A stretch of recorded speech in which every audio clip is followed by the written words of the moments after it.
Welcome to the Audiobook Lovin Podcast, discussing all things audiobooks with the authors that write the stories and the narrators that perform them. Brought to you by Viviana, Enchantress of Books. Hi, everyone, and welcome to the Audiobook Lovin Podcast, where we celebrate the storytellers behind the stories, from authors to narrators, and we're diving into things, romance, and the voices that bring them to life. I'm your host, Viviana, Enchantress of Books, and today I am chatting with photographer, designer, speaker, educator, artist, and rebellious entrepreneur, Regina Wamba. Thank you for being here. Hello, everyone. I'm so glad to be here. This is exciting stuff. It is. We've known each other for a few years now, and I'll also share a little bit later after I have her introduce her, like tell us a little bit more about herself. But it's going to be a great episode for a lot of different reasons, and so I cannot wait for you guys to listen to this chat. So, Regina, let's start with telling us a little bit about yourself, how long you've been doing all this awesomeness that you do. Right. Gosh. Okay. Well, my name is Regina. I have been in the book publishing industry since 2009. So that equals about 17 years now. Mm-hmm. Holy shit. Wait a minute. That just like slammed me in the face. 17 years. So the whole reason I'm here is actually because I got laid. I got the pinks. I did not get laid. I was gonna say, I'm like, wait a minute, hold on. Let me redo that. I got the pink slip, aka laid off. I just didn't complete the sentence. My bad. So I got laid off in 2009, and I was pregnant with my now almost 17-year-old. So I was pregnant with her. This is how I can marker where I was and how long I've been here. But I got laid off from my graphic design safe, air quotes, my safe job in the shitty economy of 2008, 2009. So I was like, well, no one's gonna hire a pregnant lady in this. So I'm about to pop in a few months. So let me just start my own thing. Then I was taking it slow. I was kind of doing the whole, what's it called when you get money from the government? Oh, oh God. Yeah, I know it's been a while. I haven't been in the workforce for a minute, but you get your little 60% or of your salary. Unemployment there. Good Lord. Gosh. I worked in corporate world for human resources for 16 years. Jeez Louise, unemployment. Yes. We would know. We got this. Brain farts. It's cool. So I collected my unemployment and I was like, okay, let me just chill, have this baby, maybe build something. So I started reading in all of my downtime, which I had a lot of because I only had my 2.5-year-old. And then I was pregnant with my second. And I was like, let me read and we'll do like preschool and all this stuff at home. And we're gonna see how this goes. And before you know it, I'm reading these books and I was like, let me get on to DeviantArt.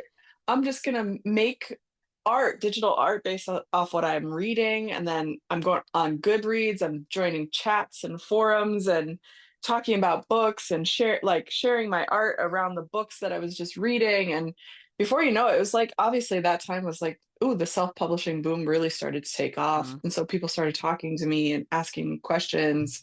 Hey, you take really cute photos, or hey, I love this art that you did based on somebody's book, whatever. And they're like, would you be down to do mine? I'm like, cool. Yeah, of course. Why not? Let's give it a shot. And just one thing led to another. And before you know it, I'm, not seasoned.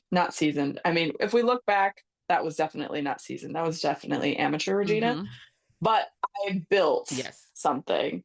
By honestly, like I just built something by trial and error into what I have now, which is I have a few stock agencies, and then I have my graphic design, photography, and video work in my personal realm. So it really just, I couldn't I started with my graphic design degree, started making art based off of what I was reading.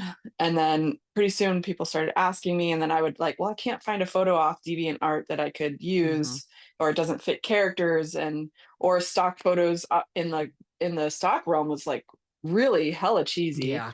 And everything was meant for like commercial. I don't know if you guys remember like the early 2000s websites just kind of sucked, but all the commercial photos were all this like really cheesy stuff. And I'm like, I can't make a book cover out of this. So I started hiring like my brother's friends from high You're school hot. Come here. to be models.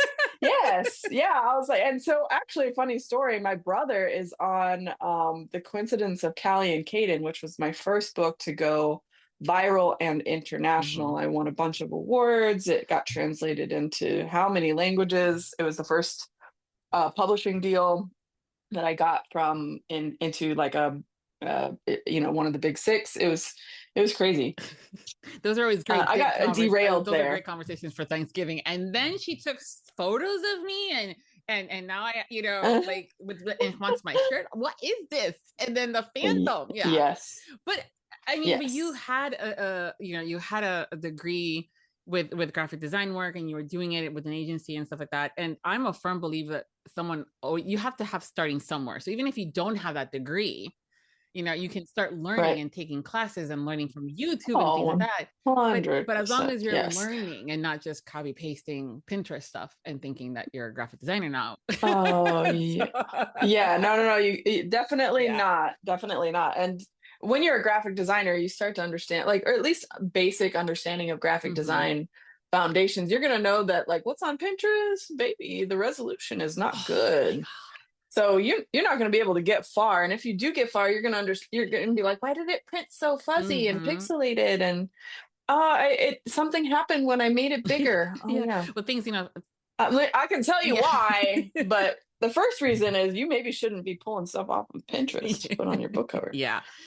Because that's an infringement, and that's a legal no-no. I met you and came across your photos and your cover books and stuff like that, and also at conventions that you were talking and having design and stuff like that.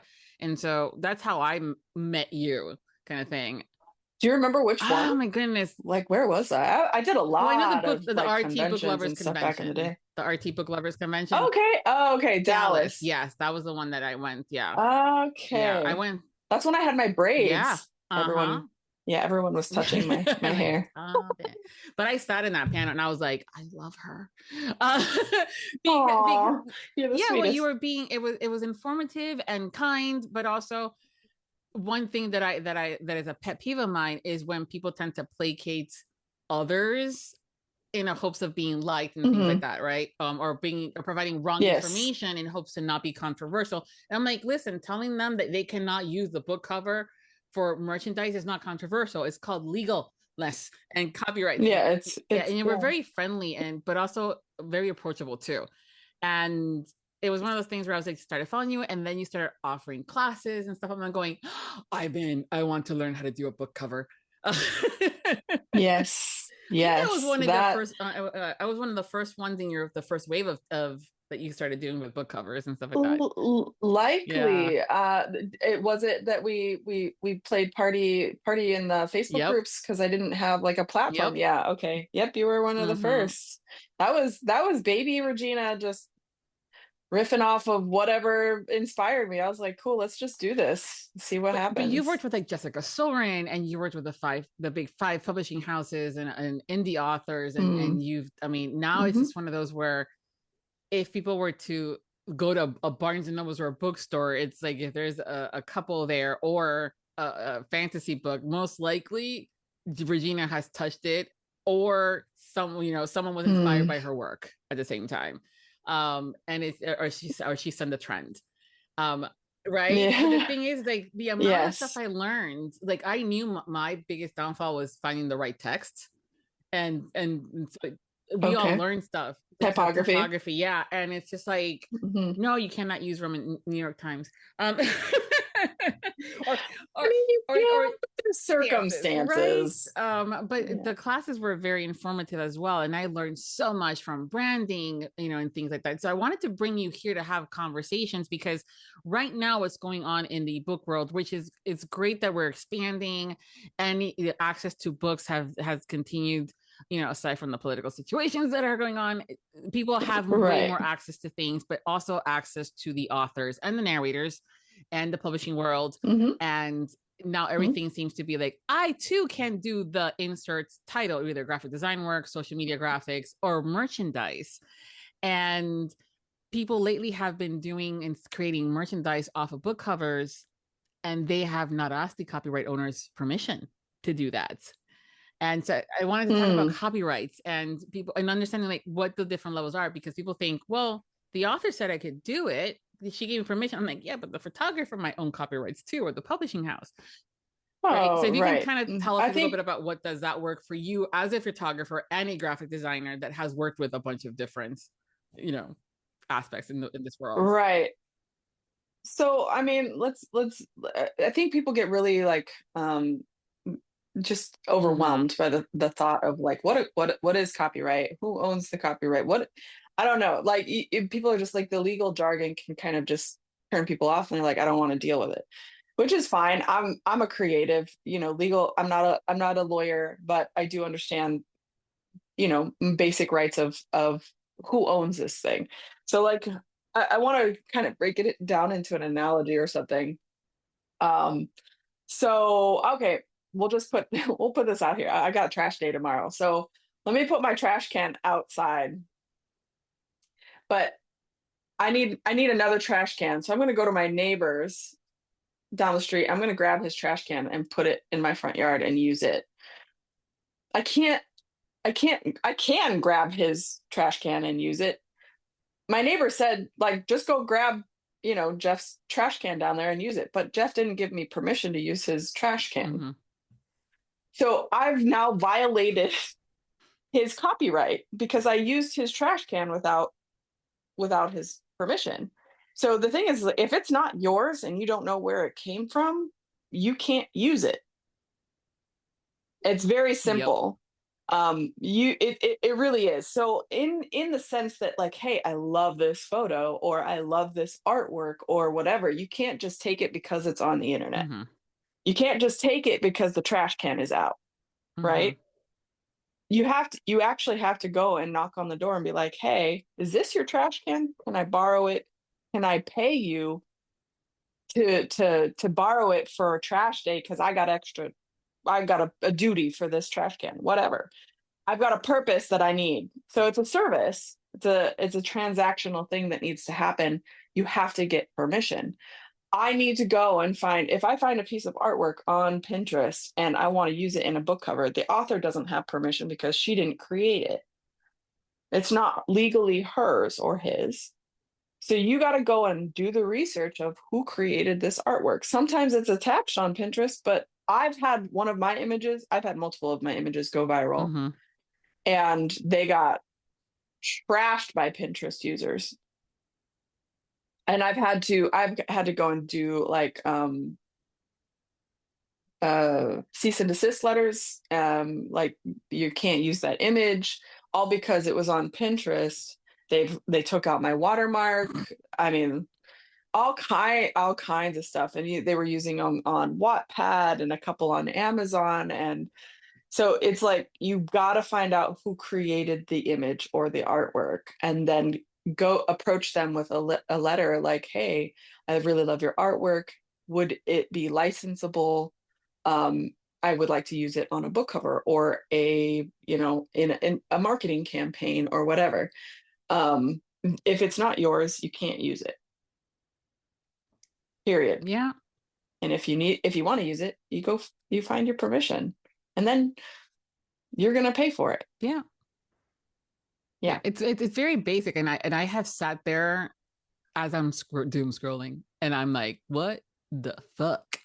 Because it's just anything from like the mini, like, is the idea cool? Absolutely. A cute little mini bookcase with a bunch of little mini books, right?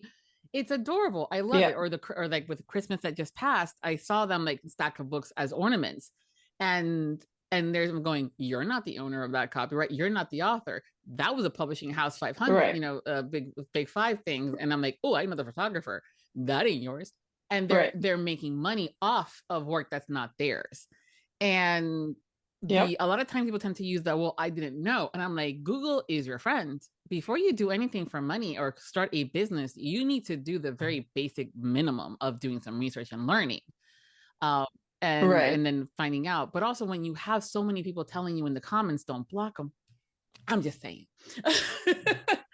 Yeah. Yep. I'm just saying. But a lot of times the authors, like I've asked, like, so Amalia Harper is an author and friend of mine. And I love her book. She writes, the latest series has been about witches and stuff like that. And I'm going, my cup of tea. And I literally asked her, I said, hey, who owns the copyrights to your book covers? Now, the series is published by one of the big five. And she goes, okay. Let me ask, because he wasn't sure. You know, it was a bit of a like those animated covers, like a cartoony stuff. And she got back to me and stuff like that. She's like, yeah, the publishing house owns it. Okay. Are you thinking about making any merchandise for your books or swag? Let me know, because I actually make swag and I do merchandise for authors and narrators and stuff like that. She's like, oh, that's fantastic. I didn't know. And so I'm like, yeah, but we just need to make sure that we have permission from the owners of the book cover. Mind you, it is her fucking story. Right? Yeah, exactly. But in publishing deals, they own the copyright. They have to. So they purchase the rights to the art. They purchase the right from the to the photos, usually within a time frame, right? You're like, oh, we have the rights for 10 years, 5 years, or X amount of copies, or whatever. And so they have to, through copyright law and registration of it, they have to own the copyrights. So if they own the copyrights, that means you need permission. And if it's not in your contract already, you should probably find out. Yeah. And because people just assume like they wrote the story. It's exactly fine. Okay, but you leased it out to somebody to help you sell it, essentially. So now you have to get the permission to continue to market it in your own avenues, right? So yeah, it's complicated yet not. It's very simple. It's like, okay, if I'm with a publishing house, likely they own the copyright for this X amount of time. And so now I need permission to be able to do extended things like swag. Yeah. And I mentioned that specifically because she went and asked. It was never assumed that because she wrote the story, it would be hers. I never assumed that because she's the author that she would own it either. And so it's one of those, like, it's a basic question, folks, that you need to just ask the question. Even with the best of intents of, a lot of times I'll see it on social. Oh, I'm just trying to help the author bring visibility to their books. And I'm going, you're also putting them in a liability insurance liability for being sued situation when you're using Regina's photos, for an example, to do a book trailer and for an author that didn't buy those images, and you're a fan, and then that author reposts it. That reposting is basically saying, I approve. I too am doing the thing. And you're also just not someone else that's just resharing something that has been stolen. And I've had those conversations with the authors, and they're like, but a fan did. I'm like, I don't care. Take that shit down. I have no qualms. I'm like, listen, this is a liability. When the photographer, book cover designer, artists, whoever is, I've even seen with magazine, or David Gandy, who's a British model that is infamous for looking really good in a suit. And people are like, oh, he's so-and-so character, just add a tattoo to the face, or this and that. And people have made fan art with his photos. And these are magazine owned photos and stuff like that. And I'm like, the moment that author shares that post onto their own social media, as a story, as a reel, however you want to post it, however you want to, identify it, the author is not also liable for that, because they're approving it. I mean, fan art is so technical. If we want to get really technical, yes, you are stealing images that aren't yours and manipulate them. There's a loophole in that, and I can't remember what it's called. Creative Because you have to licensing. change the I think image. creative licensing, like Yeah, I'm not I don't know if it's creative licensing, but there's a thing that you have if you take artwork that's not yours, you have to manipulate it so much, a certain percentage, before it becomes a new piece of artwork, essentially. And there's like this a whole rabbit hole we won't even go down, but because there's like so many different kinds of examples, painters using photography as sources, but it's so identical that they didn't change it, and like lawsuits happening. I mean, it's rabbit hole. Anyway, with fan art here, I mean, again, so if it's not yours, it's not yours to use. So, but I think there's leeway in giving grace for fan art or fan trailers and things like that. I think it's a great way to express yourself. It gets sticky when you start to utilize it in a marketing way, or in a way that you're going to capitalize off of it.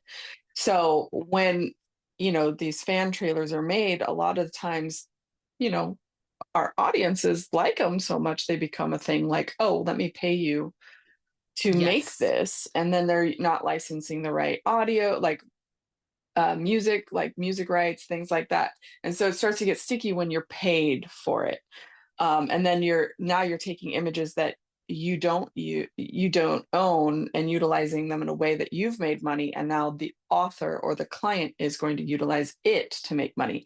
And that's where it gets sticky. If it's clearly just fan art and we're just showing appreciation for the art, then usually it's not a huge deal. Obviously, there's still some moral stickiness in there because it's not yours. Find credit, ask permission. A lot of the times it's pretty laid back. But when you start to commercialize it and capitalize off of the traction or like the views, and you're monetizing off, that's where it gets sticky. There's the legals. Yes.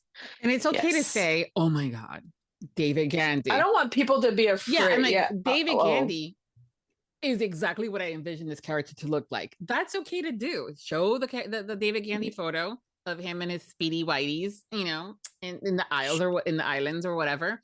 And then just say, including your post that says photography came from Dior or whatever the magazine thing where you found it or where you found it. But you're also not adding anything to it. You're not adding the tattoos that the character has to it. You're not manipulating. No, it's just somebody else's work. You're just saying this is the dude. Right. And that's fine. The issue too that with authors that I've tried to educate and tried to share is that the author is the business. And so the moment that they're reposting something is considered marketing. And it's looked at that way. Even if the intent wasn't that, it's still looked that way. And that's what it is. So from a fandom perspective, be okay with them maybe liking a post or having offline conversation. Like, that's really good. I love it.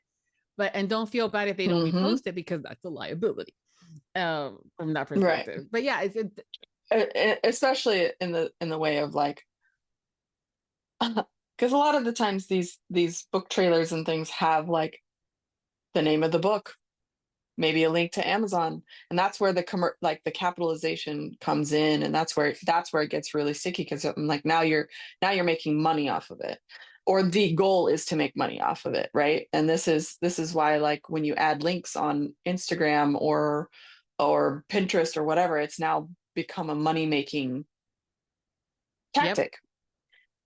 So these fan trailers, while good intent and they're creative and amazing and everything, the licensing just isn't there. And that's why it's important to find photographers or cinematographers to like create the content for you, utilize places like stock shops where they've okay, let me take this, like, reel it back just a second. I'm a photographer. I am shooting recognizable faces, right? So it is my duty and my legal responsibility to get permission from the model themselves for them to release their right to the images so that now they become mine and I can legally utilize these images in the capacity in which I can sell them now to authors and publishing houses, and they can be in book covers and stuff. So it's like it goes even deeper. Like I still have to get permission to utilize these images in the capacity that I want to utilize them in. And then it goes another step, like, okay, now if a publishing house comes to me, they have to make sure that I've done my legal duties, because now if they don't, they're putting themselves in a liability. Yep. So you have to think of yourself as that publishing house. You have to think of yourself as that name, Dior or Nike or whatever. If you are in business of making money and you want to utilize, and I get it, budgets are small or whatever, and you just can't. Stock shops exist for a reason. So I created these stock places so that they could. I specifically couldn't find what I needed, so I created it. So when I was getting inquiries about certain types of images, maybe representation, thicker, accurate swords for historical fixtures. Yeah, exactly. Like all kind, like even just historically accurate garments. Like that, you have to know your times, like eras, everything. It's crazy, but I couldn't find what I needed, and this is how I began. I couldn't find what I needed, so I created it.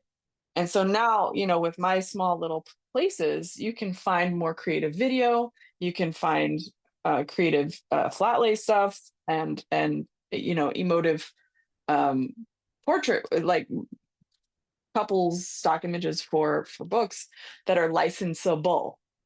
They are licensable because I've shot them, so that's my copyright. But before that, I had to get permission from my models and my actors. And even it's in some of her photos that she has this fantastic website. It's called the Image Apothecary, which I just love the name. And this is where you get those flat lays that she's referring to, where you have the flat book, for an example, either as a paperback or a hard copy or a device and things like that. But then you also have the roses and the flowers and the coffee, and you would insert your book cover onto where that blank book is, right? You don't have to worry about going onto your bed and putting all these things and taking a photo yourself, right?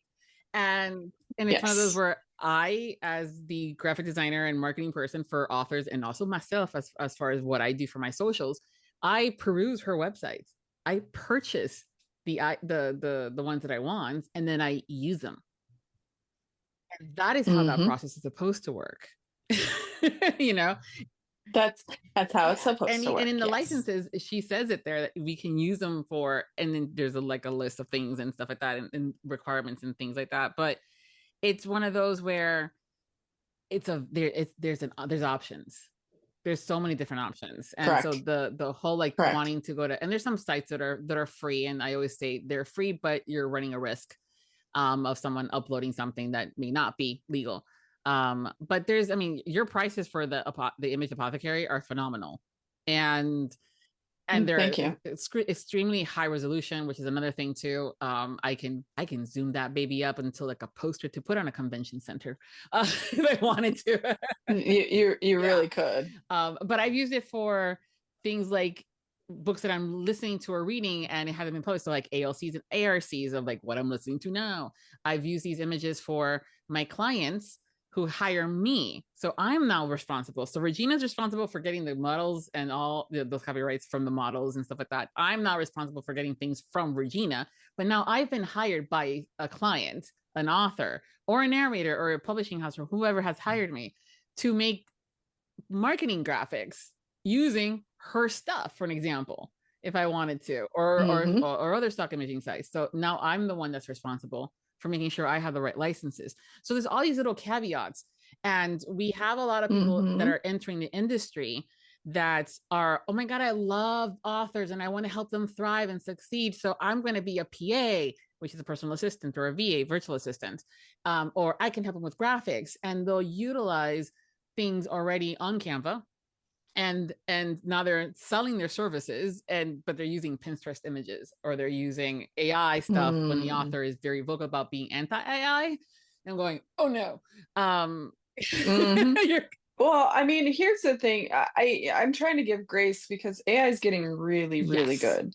And it's getting harder and harder to tell what is AI. And sometimes, these companies aren't necessarily, obviously they allow AI images to be up, but sometimes you'll see like a tag like, hey, it's been AI modified, or hey, it's an AI image or whatever. I mean, I just had a whole conversation about with an author, and she's like, oh, I just had these covers done, but I think I need to have them redone because they're AI, and I didn't know. And I'm like, oh, okay. So like, now like a whole production needs to be created in order to get the kind of concept that she wants. But at least I know that I'm physically showing up to a studio, I'm bringing props, I'm building a set. It's all hand curated versus AI, which is, like, hey, there's some very inspirational stuff out there. It's pretty cool tool. So I get it. Like, but it's hard to know and hard to kind of see the differences and being able to like discern, like, is that a stock image?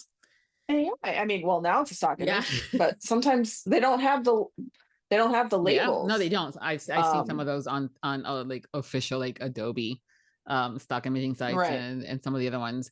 And I give grace, and I'm very big on also like the reader and the listener, and I do mean this as I'm holding your hands for those that are listening.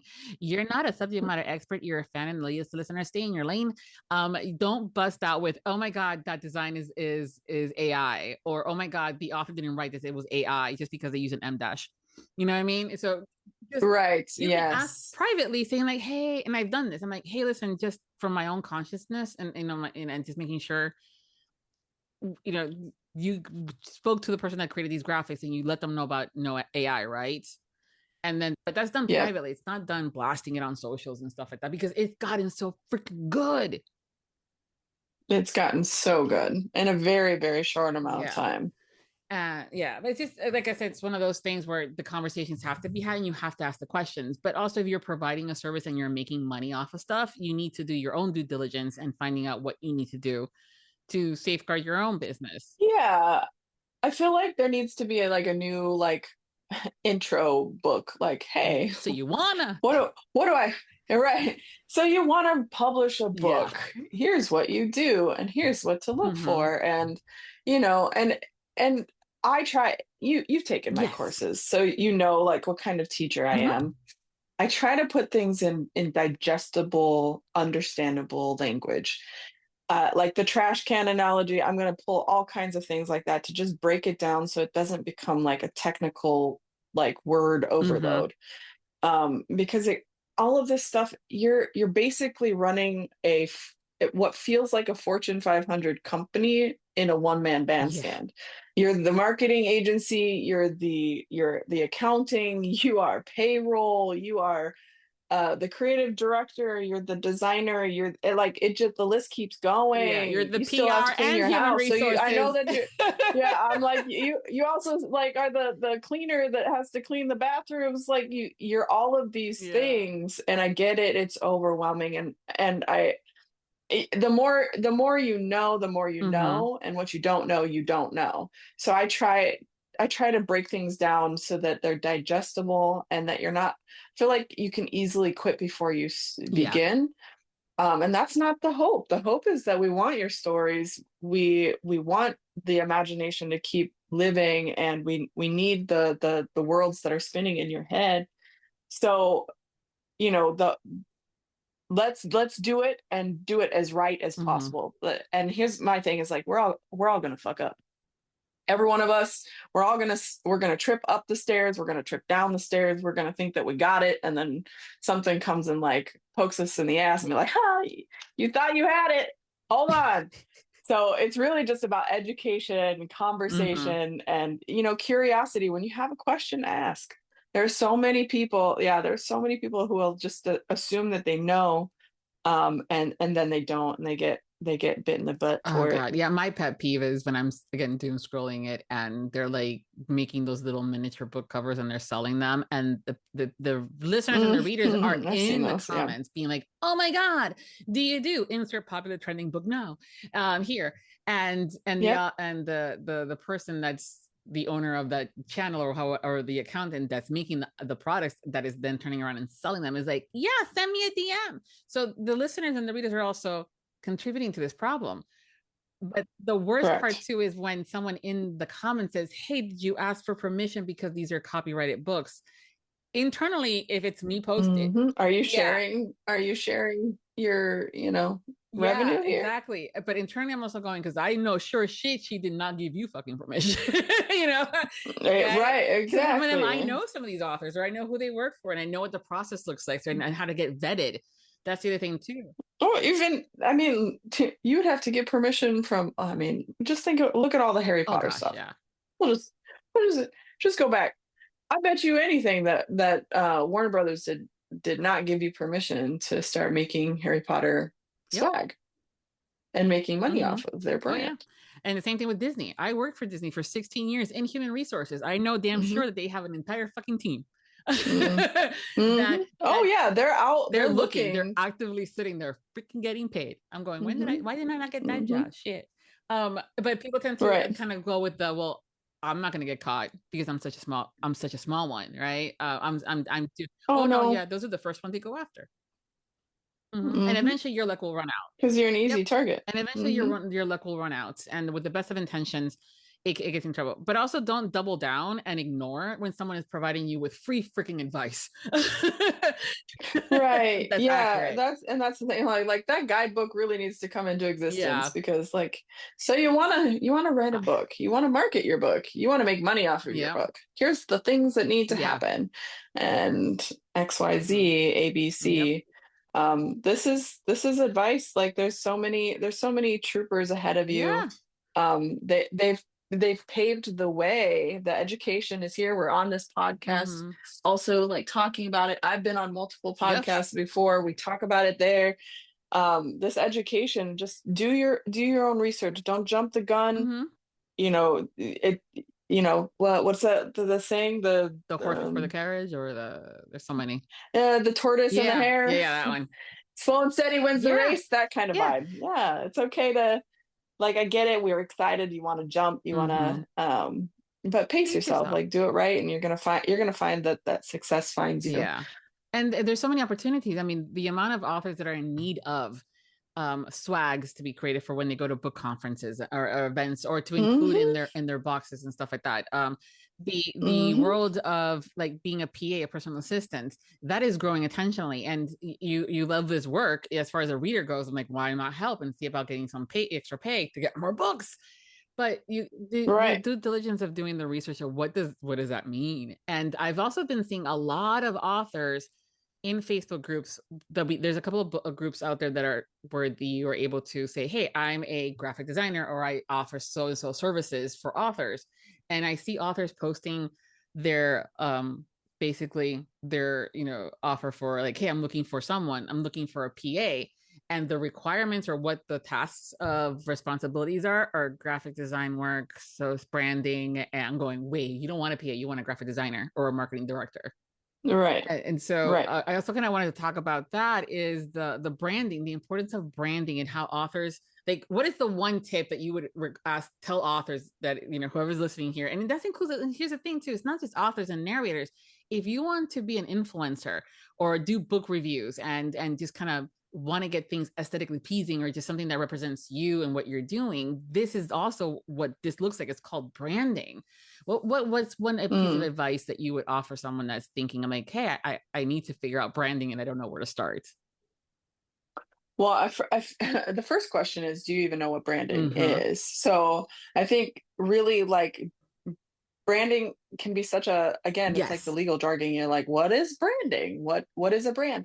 Well, I mean, again, branding is kind of like the conversation, the visuals, the aesthetic, the vibe, the mood, all in one package. So you're bringing an essence, a feeling, an emotion, a drive, or a movement, and that's branding. So if you think about like what do you feel when you think of Nike? Likely it's motivation. Like, man, I need to get my booty to the gym. I've been trying to get this booty to like build. Pop it. I need to just do it. Just do it. Yeah. I need to just do it. That's And their that's slogan. their tagline. Yeah. That right. So when you think of branding for Nike, you're thinking like this sporty, sexy, elevated, fit body, fit, you're just feeling this like, oh, motivated, because they do a lot of motivational things, and it makes you feel like amped up, like, and they're really basing that brand that it's touching your emotions, because you want to be healthy, you want to find that drive, you want to move forward in that emotion, and that's what's going to drive you to make the change, which when you go back, you're like, I really like these shoes when I go to the gym because I gotta look cute too. So that's branding. So when you think of yourself as a brand, and you do, as even if you are a one-man band stand, you still have to think of yourself as a brand. So you have to ask your questions to yourself, like, how do I want to make people feel?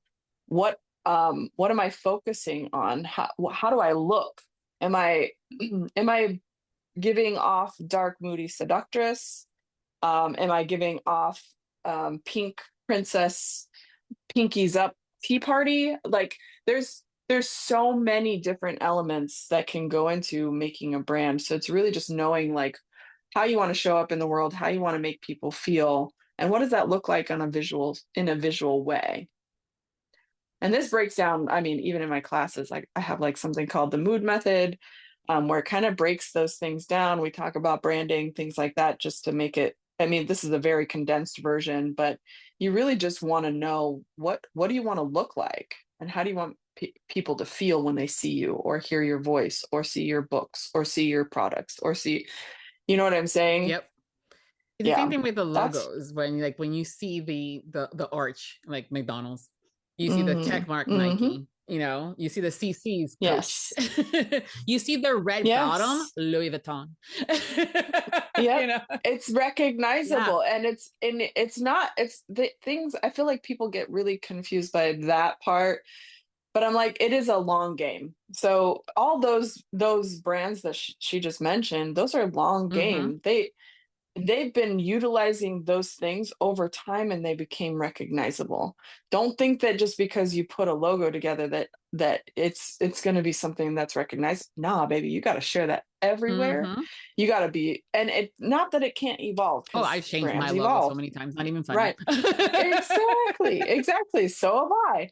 So it's okay to evolve, but the mood, the feeling, the way that you want make people to feel doesn't. So those golden arches, what do you get? You get the nostalgia of a classic cheeseburger or French fries at 2 a.m. Okay, that is the brand that they've made for themselves. They evolved? Absolutely. Do you still understand what the golden arches are? Yes. Did it happen overnight? No. But they utilize the brand over and over and over again, and that feeling really hasn't changed along the way. And it's very similar to like when she was talking about the feelings and what you want the recognition to be like. So if you're writing a dark romance, hot pink, yellow banana colors may not be the right one. When it comes down, it's not gonna be the right mood, because you have to like colors, fonts, placement, all of it translate into a visual emotion, which then just dumps down into a feeling that makes you say, I gotta buy this. Paired with like, if I'm on Pinterest is a visual platform. You're not reading things on Pinterest. You're seeing things on Pinterest. And those things that you're seeing are emotively talking to you, something that draws you in. So book covers, images, artwork, those are all the visual like suction cup to pull you in that says, okay, now I need to know more. And that's where that like conversion happens. So the branding is very important because it's the first thing people see. Mm-hmm. And if your branding isn't on point, you're not going to attract the people that you want to buy from you. So if I'm selling a dark romance, but it looks like a rom-com, people are going to be like, well, that's not what I signed up for. Yeah. Well, actually, there's been that conversation because there was that trend of having the animated or the cartoony looking book covers. And that kind of started with the idea of getting away from the bare chest concept. Just to be right. Okay. And so they're like, well, this is cute. And so it started with a lot of contemporary, sweet contemporaries and rom-coms. And then it started getting trendy. And then there was, we started seeing books that were completely, utterly dark romance. And people were picking it up thinking it was a rom-com based on what the book cover looked like. They didn't bother to read the back or the blurb or go to the author's website to be like, trigger warnings a mile long. They were, you're right. That's a perfect example for that. They were misled. Yeah. Oh God. And people were pissed. Yes, of course they are, because historical data shows us that these colors in this type of mood equals this. So colors have a psychology behind them. So if you pair them in a certain way with a certain kind of artwork, you're going to automatically translate to a rom-com or a dark romance or a gothic haunted story or XYZ down the list. And so like historical data meets psychology. And now we've got like these things being translated in the wrong way just because you're not educated. I don't know if it's not educated or if you're just trying to do things because they're trendy, but you need it to match. I don't know, but it's not working. It's not working. Yeah. It's not working because people are going to get upset that what they thought was a rom-com is now a dark romance with trigger warnings. You're going to set yourself up for a mob. And it's not what you bought. It's like going into your favorite restaurant, like an Italian restaurant, and wanting to order something, and then that's what you said it was. They're like, oh, and then you get something different. All we got is cheeseburgers. And I'm like, but you're like, that's not what I want. I'm literally going into Luigi's, Yes. So I want some chicken pie. Or I want the, traditional frozen, so I want my mozzarella sticks. Come on, I'm not gonna lie, and stuff like that. But I love me some good mozzarella sticks. Okay. Me too. So I like chicken parm. Exactly. That's another great one too. But that's where I think too the conversation needs to also be a little bit about the responsibility of hiring individuals. Canva is something that continues to be a source of pet peeve. Oh no, you didn't, or what the fuck? Because and it's one of those like, don't call yourself a graphic designer if you're using Canva to make stuff. And I'm going, listen, Photoshop is fucking complicated, okay? And you can be people do things to simplify their work, but also if you have the degrees or you've done the studies, if you've done the learning, right? To be able to call yourself a graphic designer, you may be like, I need a quickie, I'm just going to use fucking Canva, and that's okay, right? Absolutely. There's nothing wrong with the tool. It is the people using the tool. It's the same thing with like the pit bulls and the dogs. It's not the dogs, it's the people. Come on, folks. And so we have people that have never done any graphic work whatsoever, creating things off of Canva templates. And now you're the author, and in this case, the client is not standing out because 5 other authors are using the exact same templates. They're the exact same color scheme. Things are not aligning, and they're being robbed of a service. I feel like they're being robbed, and they're being lied to, and they don't understand that thing. I'm like, why are you giving me a historical book with marketing that has neon yellow? It's a historical, like Scottish Highlanders. There's no such, the color neon hasn't been invented yet, folks. Oh my goodness. And so I think it's just in that psychology of the colors is so important. Because can you imagine? Oh, very much so. Can you imagine a rom-com that has the dark, rich royal purples and the blues and a sword in it? Right. It's like the pairings have to be just right. It's like trying to make cinnamon rolls without cinnamon. Yes. Yeah. Or the icing. good Lord, can you imagine a dry cinnamonless cinnamon roll? Yeah. No. You got to have the right ingredients, which is AKA the right knowledge, understand the pairings of fonts and colors and how they can make your perfect cinnamon roll, AKA your perfect book cover, one that actually translates into the market. And so, Canva, it has its place in the world, and I get it. I totally get it. I've utilized it myself. Me too. But I'm a graphic designer, so I understand the foundations and I understand how to place things and put things together so that it's visually appealing. So I know that I can utilize Canva and be just fine. But if you don't have the foundational understanding, a lot of the times you're going to come out looking amateur or misguided. So really, I tried to tell everyone, if you're in this game and you're in this game for the long haul, educate yourself, do a little bit of understanding. If you cannot, hire someone that is knowledgeable, so you don't have to worry about it. And that's where too, it's a lot of times people are like, but it's so expensive. And I'm going, yeah, but you get what you pay for, and nothing, Okay. Do we finance cars? Your car's going to get you to your workplace, your daycare, your grocery store, things like that. It's going to pay off.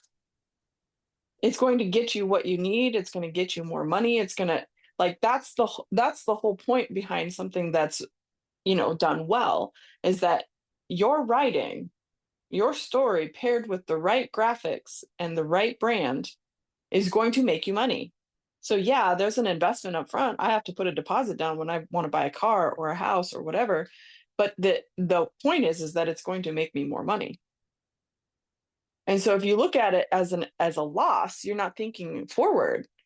You have to think of it as, this is an investment, just as if I were to put money into the stock market or into a car or whatever. This vehicle is going to make me more money because I'm investing in myself and they know what they're doing. Exactly.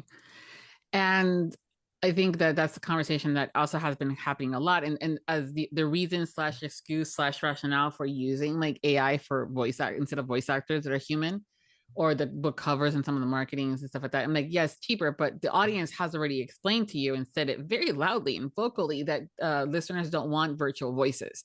And right, I can actually tell the difference. It's weird. Yeah, I can tell. Yeah, it's the same thing. But I've also, from a visual perspective, I can see and tell when something's a template on Canva versus something that was created. Maybe, and there's nothing wrong with starting with a template. The goal, and that also what a graphic designer does, is having the knowledge to make it by the time that project is done, you had no fucking clue it was started with a template.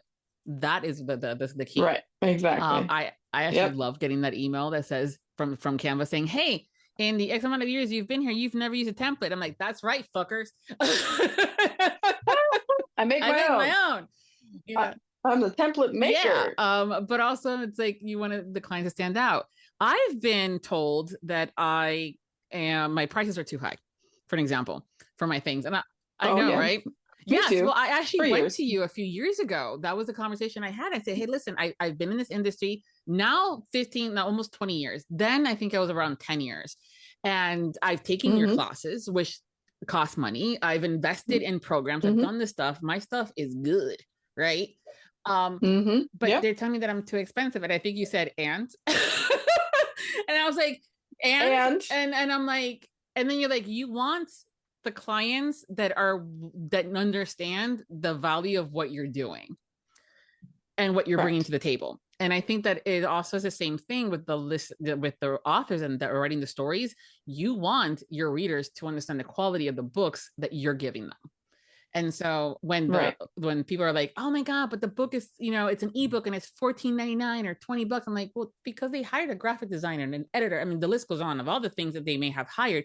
And that's inclusive if they did it all themselves, because one man show kind of thing. Right. And so I so much appreciated that conversation with you when I started learning about my worth and what I bring to the table. Yes. And it can be hard, especially nowadays with social media, when I think this morning too, I'm like, oh, I can't wait to tell Regina. It was like the posts have been the same. Like people are literally copy pasting it. Like, hey, are there any authors that are willing to give a baby PA or baby graphic designer their chance for, and my prices are very, very low. And I'm going, great, cool, fantastic.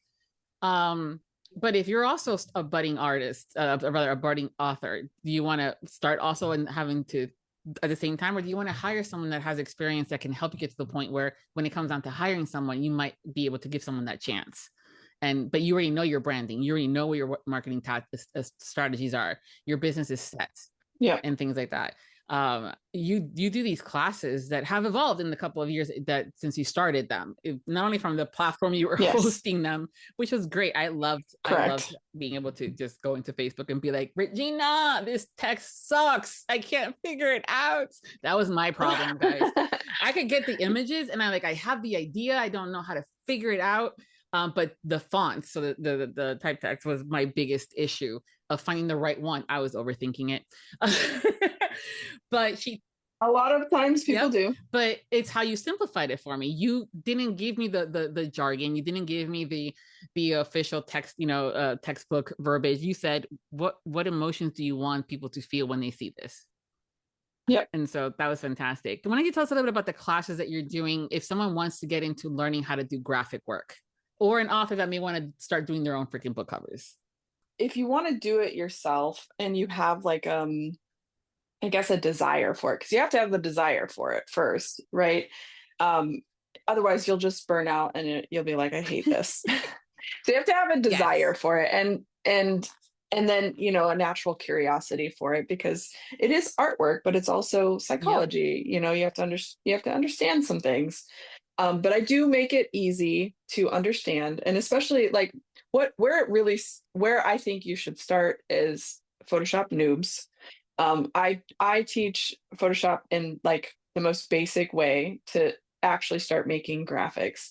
I actually kind of want to make a Canva course. I'm not even going to lie. Me too. No lying, like for me. Yeah, I think that we could make some really cool stuff. But Photoshop it's more complex, but it has more depth. So you're able to create things that really fit the mood of where you want to go, once you understand, obviously, a shorter amount of time. Canva can be almost too much, if that makes sense, because it's so simplified, it's complicated.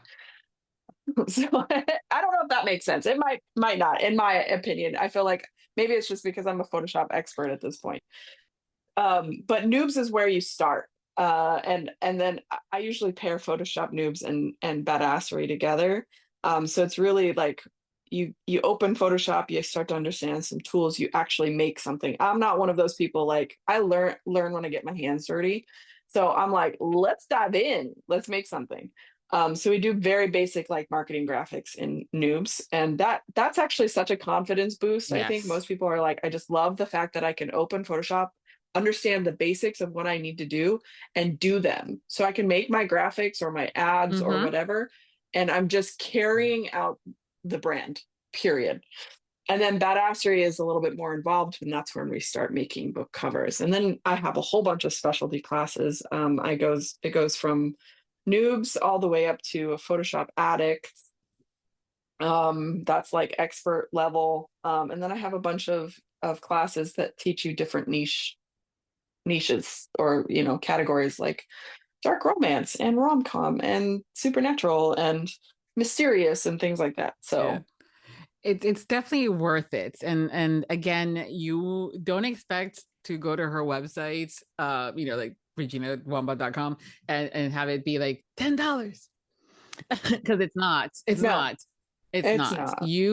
But I've invested years and years and years. So I try to make it accessible. I have like payment plans and things like that. But for me, it's about like, okay, you spend $500 with me, let's say, but that $500, you no longer have to hire a designer to make your simple ad graphics. You just, in one sitting, you just saved yourself years of $500 payouts. Yeah. For other people. payouts to designers. And does this take away from me? Maybe, but I already understand the concept of I can't do it all. Yes. So I might as well give the power to the people if they have the desire to learn, to be able to make money, because we're all out here trying to live our dreams, make money. And that's how community and collaboration happens. I'm not going to sit here with all this knowledge and not be able to empower someone. If you want to make your own graphics and help yourself make money, you make one investment, two investments, and then you literally have a lifetime of knowledge. Like, teach a man to fish, he'll eat forever. Yeah, absolutely. Like I said, I took your book cover class, and it was the Badasser, which I love the name so much. Thanks. I actually got yelled at because I cussed in that, and they're like, "Well, I really want to take your classes, but you cuss." And I was like, "Yes, I do." Yeah. Sorry. This probably isn't the right one for you, because I do cuss in my classes. I'm usually like yelling at like my, the pen tool or something pissing me off, and I'll be like, "Get over here, little bitch." Man, I mean, but I learned, like, I had downloaded Photoshop, I was paying the monthly payments, and I was getting so frustrated, like to the point where I was sometimes crying in frustration because I couldn't figure out that I didn't know the terminology, so I didn't know how to search for it, right? Right. And nothing really exists out there, because it's just a bunch of tech bros teaching certain types of Photoshop, but it's not specified in this particular arena. So you don't even know what to search for. And so when I took your class and I made the investment, I'm going to phrase it that way. I made the investment, and I've made that investment back in the probably 100 times over in the years since I took your classes. And I've been. Can we get that quote? Yes. Someone put that in a quote so that I can put it on my website. I will quote that for you. Made my investment. I've made my investment 100 times over. Yeah. And it's one of those things where it didn't happen like the day afterwards. It wasn't one big check. It's a long game. Exactly. It's a long game. It's a long game. We're here for them. Yeah, we're here for the long game. But I've also been able to make a career out of it. I wanted to do this. But even if we break it down into authordom, this is your career, and this is part of the career path. You have to have this angle. It's just like, you can't not have, I don't know, toilets in your facility. You have to have a bathroom. It's like, this is part of you having a business. You need to know how to have graphics made for your visual identity, or what's going to represent a story. So even if you're not a designer or wanting to make a designer business out of it, you're still an author with a design aspect in your company. And it's not just for the marketing of said books. This is going to be on your websites. This is going to be on your social media platforms. These are going to be on those banners that when you go to live events, like the book conferences or the signings. This is the stuff that's going to end up in Times Square. Just putting that out there. Magazines, Barnes and Noble, all this stuff. I mean, these are things where, and the last thing you want is to decide to be like, crap, if I would have just made that investment. I would have just made that investment. And so if you're looking to learn, and again, it doesn't have to be a long-term career. You're just like, listen, I need to know about this just so I can make my 3D, paperback, so right? 3D, because that's the thing. Like, Canva flat out has the option where it's they call it a frame, where it looks like a 3D paperback book standing up. And and it's always standing up. I'm like, I need it lying down. Regina, where's that one? Okay. Anyways, and it's standing up on the image apothecary. Exactly. And then you go in. But the paperback is a little bit of it's a rectangular, semi-squarish kind of thing, right? You go into your book cover and you slap it on there, and now you have to adjust it because it's cutting off half the name, or it's cutting off an important piece of the title. It doesn't look right. And then my favorite, you're stretching. I'm like, don't stretch. It's so bad. Those are things, but if you hire someone that knows what they're doing, they're going to do the warping and in Photoshop and make it look like, damn, did you just take a photo of the physical book? Yes, exactly. And they do have the same thing for the e-readers and the phones and stuff like that for audiobooks. But again, everything is not up to task in the same as far as sizing, and sizing does matter in certain things. This is one of them.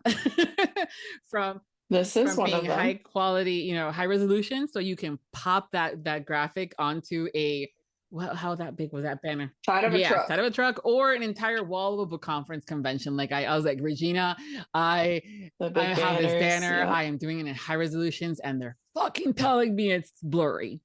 And you helped me figure it out, and it was something to do with a setting. And I'm like, and I saw them. It was amazing. It was good. Thank you. Yep. I was like, I need that. And she helped me, because otherwise I was about to cry. Yeah, I did help. Yes, it was amazing. We worked it out. But I was so grateful to be able to go to you as a subject matter expert and be like, oh, I'm doing. And you're like, what am I doing? What am I doing wrong? Like, I got everything. I gave you the settings and stuff, and then we figured out that it was the setting thing, but it was this versus that. I'm like, oh. But those are the things that, when it comes down to your business as an author, as a narrator too now, because no longer are you behind the mic in the box by yourself. You are, like, when you come on the podcast, I ask for a photo of you. And if you're not forward facing, I'm like, then give me your logo. And they're going, and I'm like, don't you dare go to Canva and create something from scratch, And it's okay to start there.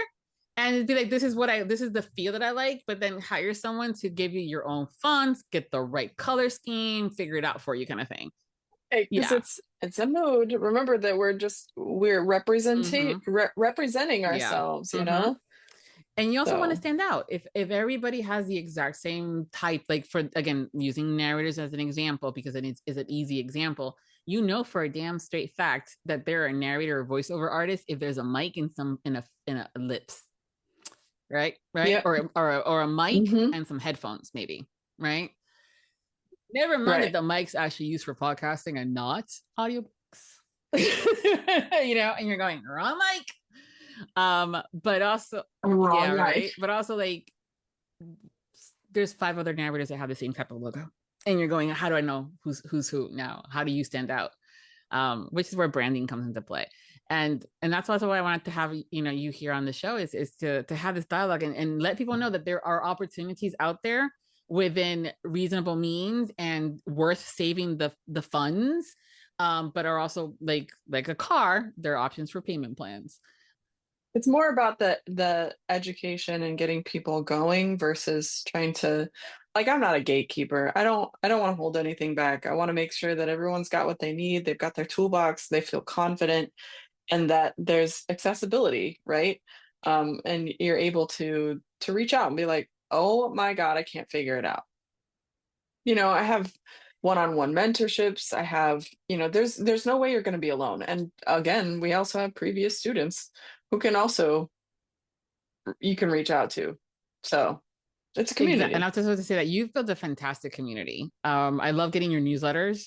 when between either the motivation, I'm like, I was like feeling like that's it, I quit, or like I'm losing my inspiration. Then I get something in my inbox from Regina, and it's like, you know what? I was feeling the same way. I'm like, you too? Oh my God. Yeah. No, 100%. And then how you got out of it, or you're like, or how you're starting to get out of it, because that's the other thing too. Sometimes, right. And it's just one of those where we live in a world where we can share information and insight and tips and tricks, and there's literally no excuse, honestly, nowadays, to not be able to take the reins and take ownership of what you want in your career, in your world, in your branding, and but also do it legally. Legally, responsibly, maybe beautifully, because we do like, we want things to be done well and beautiful and speak, we want that speaking to really to touch people, right? You wrote a whole fucking book. Yeah. You wrote a whole story. You had a whole world in your head, and you put it on paper and you put it out in the world for people to read and enjoy and create a fandom or some sort of community. Why not make it look beautiful legally? Yeah. Psychologically. Yeah. And make it make sense. Make money. Everyone loves that. I don't know why people shy away from that. Like, you're in the business of making money. Everyone is. If you're not trading time for money, you're working your ass off out here to get these stories done well and in the hands of people. Do it right. Make the investment, regardless if it's for a PA, Yeah. a VA, however you want to title them. Yes. Understand. An expert, educate yourself, whatever the case may be. Doing it yourself will only fry brain cells. Well, it will take you only so far. At the end of the day, you're expanding. You're going to have to hire somebody. Exactly. Well, I don't know. The thing is, like, we have only a limited capacity. We cannot do everything. And when you try to do everything, that leans right into creative burnout. And then you're just sitting in a box of like, oh my God, I'm never going to get out of this. And then you're just spinning your wheels. So I really find it very important that if you're a beginner, educate yourself, DIY, but in a good way, in a way that makes sense. And then as you start to grow, start to add to your team, add contacts, add the experts that maybe you're like, okay, I really despise editing. I want to hire an editor this time. Or I really despise trying to figure out how to format these books. Hire a formatter. There's things like, if it doesn't light you up, and I mean, in the beginning when you're building something, a lot of times we're doing everything. We're doing the accounting, we're doing all of the things, and it can add up. But once you start to grow, add to your team so that balance can still find its place. Yep. Absolutely. Or navigate and figure out, and also things change. Like when I first started working in the industry, as I started working with authors, helping them do book tours on blogs. And then that also meant that I had to create the banner for that Google form. Right. Or for that website, for the blogger to be able to post that this is what this thing is for. And that kind of how I started. And then I became the title was like PA. And I'm like, no, I'm not your personal assistant, because that's what this means. I'm this. So I had to figure out, what does that title look like marketing director, marketing assistant, whatever. Then and it continued to change it. Now I'm doing a lot more business management, where I'm either helping or training someone to do the PA specifically for that business, but I still love my graphics, there it is. But it's just one of those things where I still like making things pretty. Of course, because if it makes you happy, then you hold on to it. But it's also getting to the point where, so in the 10, 15 plus years I've been in here, the amount of stuff that's changed, my logo has changed a bunch of different times, but you'll notice I will always keep Enchantress.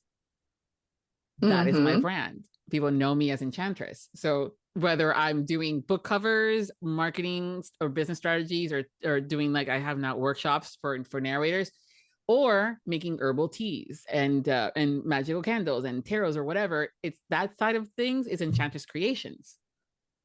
So people that are like, they know me in this realm can also be like, oh, you also do that. I also make book swag for people, stickers, stuff like that. But that branding has maintained itself, essentially. That's what I'm getting at, is that the branding is there. People know that. Know that part. And it's just the same thing, like with the red with the Louis Vuittons. It's just, that it's recognizable. You just get it. The thing, so we've touched on the stocks and the stuff and the graphic design work, but you mentioned photography, and being able to have those photos be something that is not on every stock site, and now the same 4 different authors, 4 different books in completely different genres have the same people in front of it, looking in the same direction, by the way, with nothing edited except for fonts and maybe some smoke. Been there, done that. And so so you've taken these lovely photos. I still remember the one with the bed in the lake and the couple. Oh yes, I love that. I'm such a sucker for medieval Renaissance stuff, and I'm going, it's so much so I think I bought one of your crowns and one of your daggers when you were selling some props.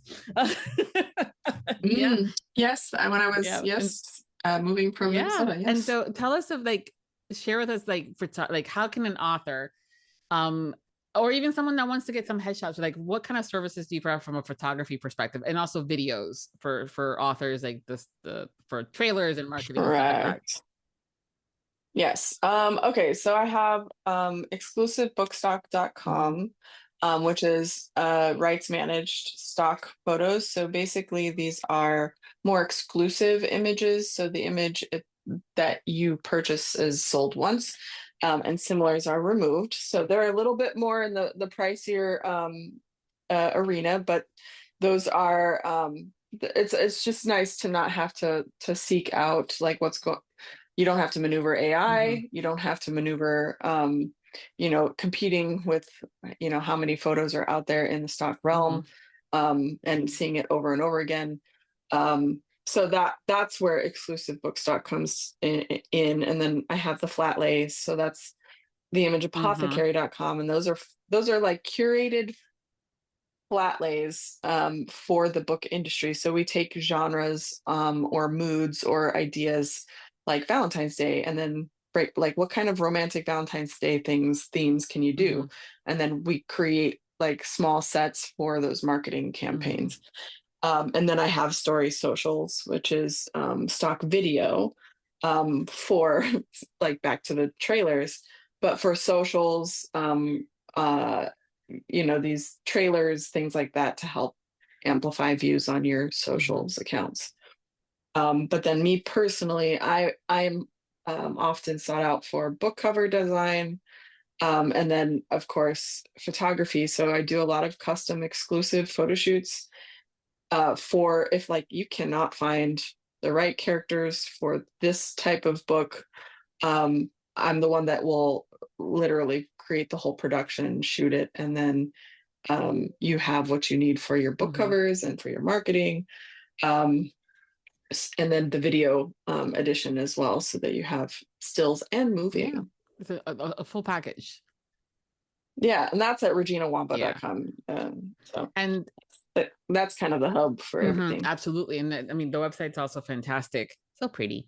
Which I expect from you. Come on, right? It's like, you're doing. Yeah, I mean, if I'm going to create moody, emotive images and designs and teach, I should probably have a decent presence. Right. If I'm teaching branding, I should probably have accurate branding on my website. Yeah, if only everyone understood that. But anyways. Well, that's what we're here for, right? That's what we're having here for. The conversation. I'm hoping you're listening in, and baby steps. The thing is, like, you don't know what you don't know, and this is just a door to be opened, and just walk through it. That's all. Yeah, and the thing too is, like, don't think that she doesn't, like, that her photos, for example, for the flat lays are just like coffee cups and trays and for Valentine's roses. Oh no, we got skulls and daggers and stars. She got whips. Yes, we do. And cups. Yes. We got some whips, and we got some chains. We got masks. We got some bikers. We got naughty, and we got bikers. Nice. Yeah, you got bikers. You got the businessman with the tie. So we still got a little chest there too. So there's a lot of different things that that these images could assist with when it comes down to the marketing of your titles and also your business. So again, this is not just for the author specifically, this is the book industry. And if you're doing it even for a hobby and you're like, I want to do this really, really great post, and this is what it is, for an example.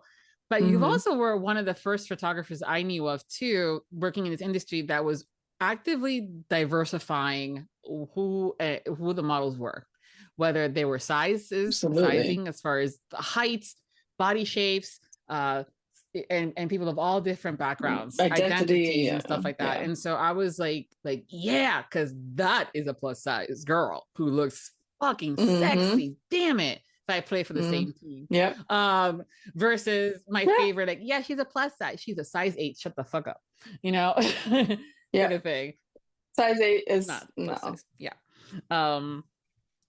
I don't know if that's qualified as a plus. Because I think that we have a new category called mid-size. Yes, I know. But then again, I think like Marilyn Monroe, who is the epitome of sexiness, right? I think was a size like 14. So it's like, so it's all of that. But again, don't tell me that your heroine inside the book, so in the pages, she's a size 16, 18, 20, right? And then show me in your book covers, regardless if it's a photo and or a graphic, like a cartoonist version, and have her have an obvious body type that's not that size. And you have done a fantastic. Representation is important. I think the thing is people on the reader side, they want to see what they like. They're attracted to what they potentially look like. That we put ourselves in these shoes a lot of the times. We want to know, like, it's possible. You guys are writing possibility. So you know what? Represent. Mm-hmm. Yeah, represent. And that's also not just of the girls too, but the guys, because dad bods are sexy, and the different heights, because not everybody's 6'5". Waiting for someone to come hire me for a dad bod. Nobody's done it yet. Who's gonna be the first? I know. Ding ding ding. Let's go. But it's always been, like I said, for me, it was to be able to see how in these years that you've been in this industry have grown and build a community and have been able to be a resource for a lot of different people to be seen. And that's important. And to be, be able to be like, oh, okay. Because there's nothing worse than going to, and as someone that is a plus size girl, going into into a website to buy clothes, like Torrid, for an example, and then tell me that's like a 2X, but she has a flat tummy. I'm like, I don't got a flat tummy. I got an apron. So the clothes not going to look right on me, even if it's the right size. Right. So it's the same thing when I'm like, I want to read about a girl who actually is a woman and is a plus size, or watch this more than 30 years old. I'm 45. I'm fine with having a heroine in the story that's 28, but come on. Us older ladies need loving too. And so being able for you to that you have been able to provide us with those options and opportunities, and the same thing with the authors is fantastic. So thank you. If no one's ever thanked you for this, I want to make sure that that it's appreciated. Oh, you're welcome. It's been a pleasure. The thing is, like, I like diversity.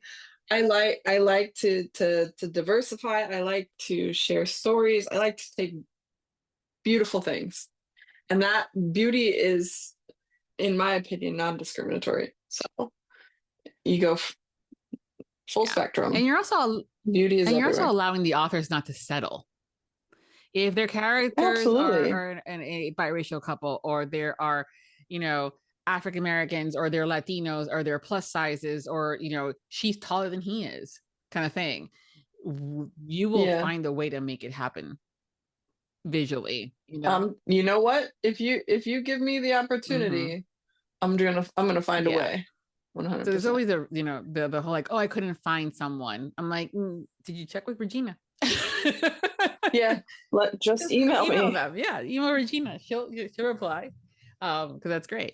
Anything else that you want to think that's something that, because we all have our pet peeves, we all have like, oh, I wish they would not, or I wish they would. Is there anything that comes to mind in this industry that we love and that we're part of, but also that we're build so many years into, that as time progresses and a lot of people are discovering it, is there anything that you want to let us like into your thoughts?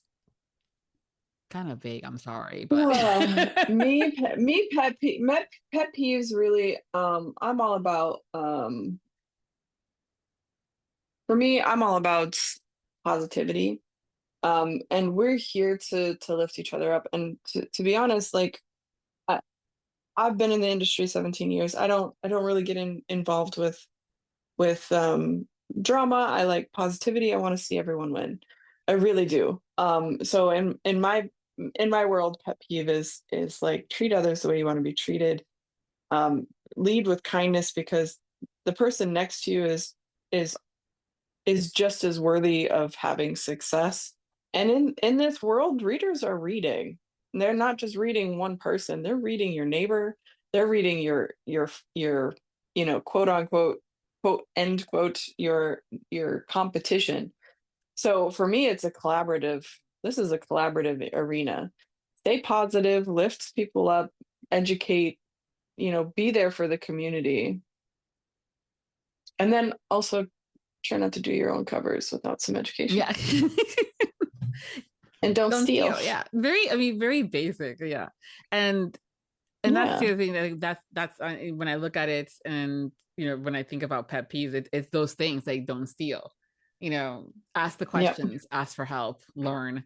But that's, it's all about the positivity. And that's something too that you are really good at as again, part of that community building, is bringing in the positive in a world where, especially nowadays, is so dark. And you've always been that light where it's very appreciative in this world, especially when people do gatekeep. A lot of people think that they have to hide and not share and not build community to be successful. And the reality is that you're going to be way more successful if you share and you educate. And I think so, because you set the tone as someone who's a leader and that can be respected and looked at as someone that they can trust. I feel like that only brings more good energy and blessings to you when you're putting out good and you're lifting people as you're climbing, because as you're climbing, they're supporting you because you've supported them. And it's really a reciprocal affair. It's a collaborative environment. are you going to be doing any book conferences or panels or any other kind of like speaking where people can be able to go and see you and or watch you on screen or socials or anything like that are coming up? Potentially, there's something in Florida here in June that I was talking to someone about. Other than that, I'm not entirely sure yet. I know I'm going to be running my own photography workshop here pretty soon. So you'll have to tune into that. You'll have to join my newsletter. But yeah, I'll be teaching some basically what I do. Mm-hmm. That's great. So those photographers out there, those curious in this realm, they can learn that. And then, of course, I have my courses. I will be undertaking a large amount of book covers, and I'm going to be putting them in my educational courses for these are they'll range from supernatural or like paranormal romance to like historical romance. But it's about 100 covers you guys are going to be learning from me. Yeah. That is the big undertaking. Yeah, but definitely someone that I was gonna be like, yeah, you'll knock it out of the park. It's you've always been like, I'm gonna try. And she always kills it. She's like, yeah. Yeah, we got this. We got this. It seems like a big project when you look at the large scope of things, but when you're in it, you kind of just get into flow state and it just happens. Yeah. Well, definitely be looking forward to that photography class and see what else is coming down the pipeline for you. And if you guys are not, definitely sign up for her newsletter. Even if you're like, I don't know if I want to do this or not, but you will find out via those kind of communications in her social media if this is something that makes you go, ooh, yeah. Or, you know what? No, it's okay. Yeah. Like, I'm good. But I'm pretty diversified. I don't just talk about like photos and book covers. I try to stay, have some motivation in there in my newsletters and things like that. So you get a well-rounded Regina, I think. Yeah, and an honest and authentic one, not one that's blowing smoke and everything's great. And oh my God, I only did this yesterday and I'm successful. Oh God, Lord. no. The thing is, we can't. Yeah, I can rolling like that. That's just a lie. Everyone goes through their own shit, and wants to put lipstick on a pig and share it with the world. I'm like, baby, it's not the way. That's not the way. Yeah. I want to keep it positive. I do. I will always find a way to like move through the emotion and share like the positive parts and be encouraging. But everyone has bad days. Yeah, we all do. And it's just try not to tank the world while you're on. Yeah. Let me throw you a life raft. Yeah. We're gonna be all right. But it's also good to see in a sense, and not in the in the not the miserless company concept, but it's like if you're feeling bad about your business not being where you thought it should be by now, if you think that you should be selling more or whatever, I mean, with any business, regardless if it's this industry or it's chiropractic or puppies or whatever the case is, dog training goes, there's ups and downs in every part of the journey. And sometimes we need to see that someone else has struggled and what did they do to continue to move forward with what they want to do with this. And that's something that you have completely, I mean, you've given me inspiration. You've given me those moments because I'm like, I said, I'm fucking done. I don't want to do this anymore. Right. I'm going to go back to corporate. No. Yep. How many times have I had that thought? So exactly. Many. Like, I just want my 9 to 5 steady paycheck. every other week kind of Yeah. thing. I don't want to think. I don't want to think about it. Yeah. I just tell you what to do. What font do you want me to use for this email? Great. That's what it is. That's what it is. I'm not thinking about it. So, but thank you for that too. Regina, it's been so great to talk to you, and thank you for taking the time to educate us more, and hopefully the listeners are like, oh, okay, I won't be using Pinterest anytime soon, not for this anyways, and providing a place where people can go and educate themselves. So thank you for that. Why don't you tell us again the website that people can find all of your info on, and share your socials as well. Sure. Okay. It was really awesome speaking with you, and hopefully, kicking it a little bit. It was hopefully inspirational and educational all at the same time.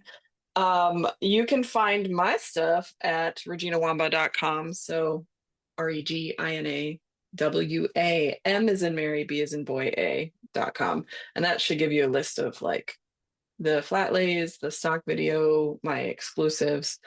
Kind of gives you the hub of where all my brain cells float to. That's, and if you want to follow me on socials, cool, just reach out and say hey.